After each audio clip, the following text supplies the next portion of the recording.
I just got back from France. I was in Bordeaux for a wedding, and then I was in Cannes, and then I went to Saint Tropez, and then went to Paris for a couple hours, and I got to see Notre Dame because they finally opened it after the fire, so I actually got to go in this time, which was really cool. So I've spent a lot of time in Europe over this summer, which I really feel like the summer is almost over. Like it's July. been a very, very busy summer.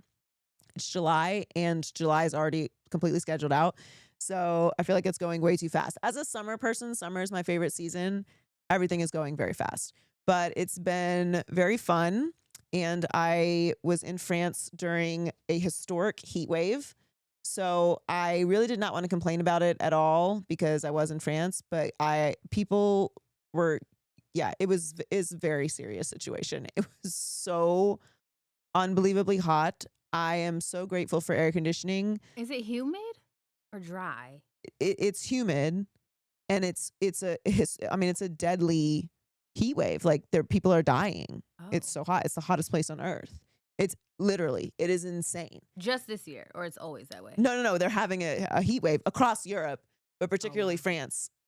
It was unexplainable how hot it was. Were I people walked around smelling? with like this personal fan the entire week. I told everyone, I was like, I don't want to hear. There will be no judgment this week. Just can't. If you're smelly, if you're sweaty, if I got would've died. if I got the boob lines, like once the tits get hot, it's cooked. Like you can't calm them down. They're just like walking heaters. And but tip for the big titty girls, deodorant. Yeah. Right? Deodorant You under gotta the bring boobs. the little mini aerosol cans. No. You need the stick. You need the stick. Those weren't You need catnip. the cancer causing stick too. Don't get the aluminum one. No natural shit. It's debunked anyway. But I had to tell my mother that. She was like, "You can't use that deodorant." I was like, "No, Mom, it's not a thing." Like the Tom's aluminum that you get at like Trader Joe's and Whole Foods. I mean, listen, I like them, but I need the stuff with the chemicals. And yeah, and also if you're a thigh rubber like myself, Yes. just toss a little in here. Works wonders. Really? It does. It's very serious. Specs is laughing, but like, I would listen, have died. if you would have died. I really like was. It was very distracting how hot it was, and I don't want to complain about it because again I was in the south of France, but like when I tell you, it was very serious.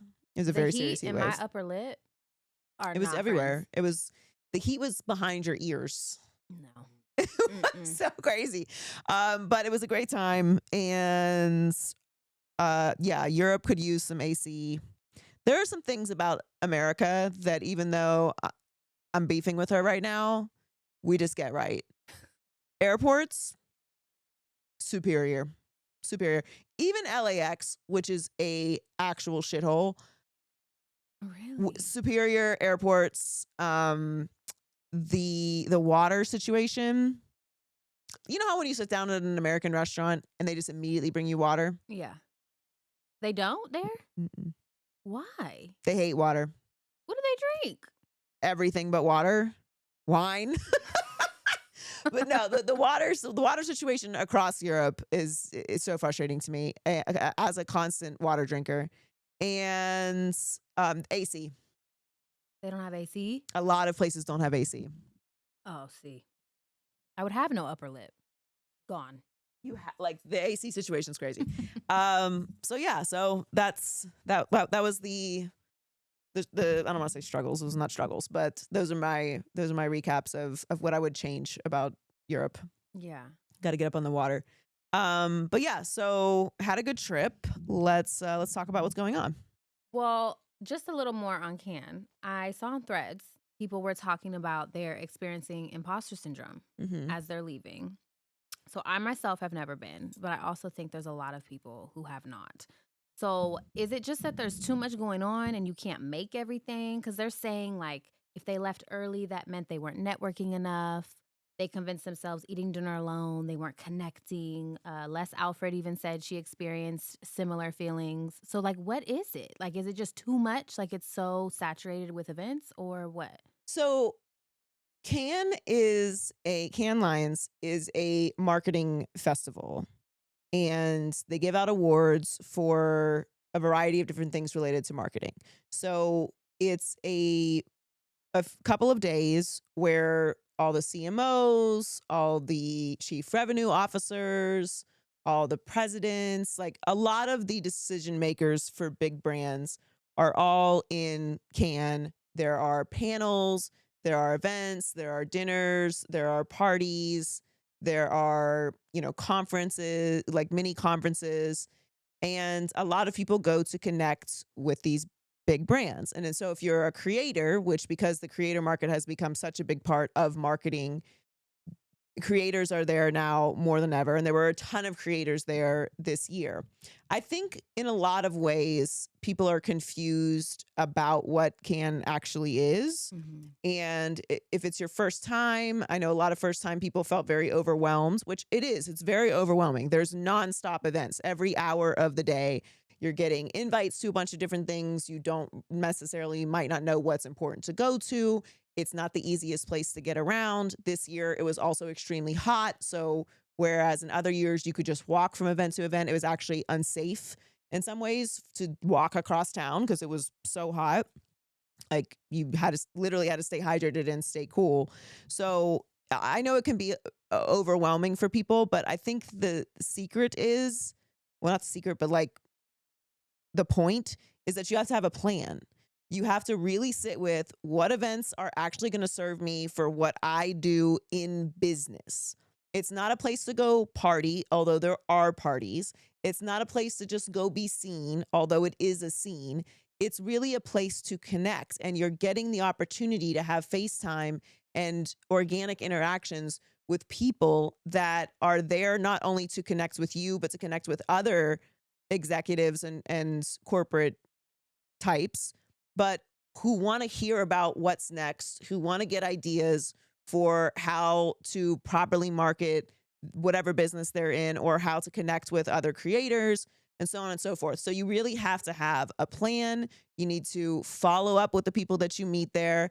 Yes, it can feel very insulated and gatekeepy because it is. It's a conference in the south of France. It's not meant for everybody to be there, and it is a very strategic visit for the brands that are there. They're not playing around. So I get that a lot of people would feel like they're on the outside, but my advice to them would be take that feeling and figure out how to shift to being on the inside. Like if you were there, you were already a step ahead, or not a step ahead, but you're already in a place that most people will never go in their lives and most creators will not have access to. So to get the benefit from it, you have to have a plan and you have to be flexible and you have to not take things personally. Oprah was there. Oprah is there moving around. Like there's there's a Yeah. there's a huge gap between like a new creator and Oprah, obviously. And like you could actually be in the same room, but if you're not in the same room, like maybe it's because Oprah's there. So I think that I get the perspective of a lot of people. It is definitely a place that could trigger imposter syndrome. But I would say, as somebody who mostly feels like imposter syndrome and have dealt with it at points, mostly does not absolutely nothing to serve you. Remember that in this business, in any creative business, it is a constant grind. You can go to people who have been in the business for decades who are telling you that they're still having to find new ways to be creative. So making it looks different for everybody. It comes in ebbs and flows. And one year you could be the hottest thing, and the next year you got to ask for invites to things. And that's the part of this business that can be exhausting, but it's also what this business is. So I think a lot of people, just are figuring out how to navigate that space. And I do get it. I had my own feelings about being there, but I felt like it was very beneficial for me. I got a lot of business done and it was very useful, but it is a business trip. It can be overwhelming. It is a gatekeeping place. It's a very hard place to get to, and there are big names and big decision makers there. And the best way to benefit from it is to work proactively to pitch and talk about what you have going on. And if you don't have something going on, it's probably not a good time to go to Cannes because unless you're going there to absorb information and to get new ideas. If you're there to connect with people, if you don't have anything to connect about, then it's probably not a useful trip. But yeah, I mean, also eating alone is a treat. Right. Eating alone at Cannes, I'm listen, I guess because I've done it before, I did not feel like the pressure to do everything. Like I had the things lined out that I knew I was absolutely going to do, the things that I had to do. I had a panel there and I had a creator event. But I also like know the importance of refueling. And I don't know if I have like an anxiety disorder or some other kind of thing, but I am someone that gets extremely overstimulated and I get very overwhelmed after I've talked to a certain number of people. And if I know I'm going into a space where I have to be not only super social but super on, which is what Can is, because you're talking to like very important people the entire time. Everyone you meet there, every interaction you have is important. And so you're coming with like your best stuff. I need to just like lay in silence, like darkness, like a vampire. I literally lay like this.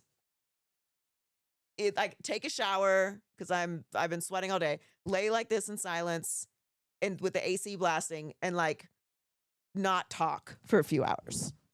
I have to do that. I don't know what that means, but No, being on for that many days. yeah. And I think, if you've never done it before, you're just navigating it, but it's not Coachella. It's not Right. It's not even South by Southwest. It's a very, very specific place with a very specific experience and agenda. And as it grows and more people attend, I think you just have to learn how to make it work for you. Yeah.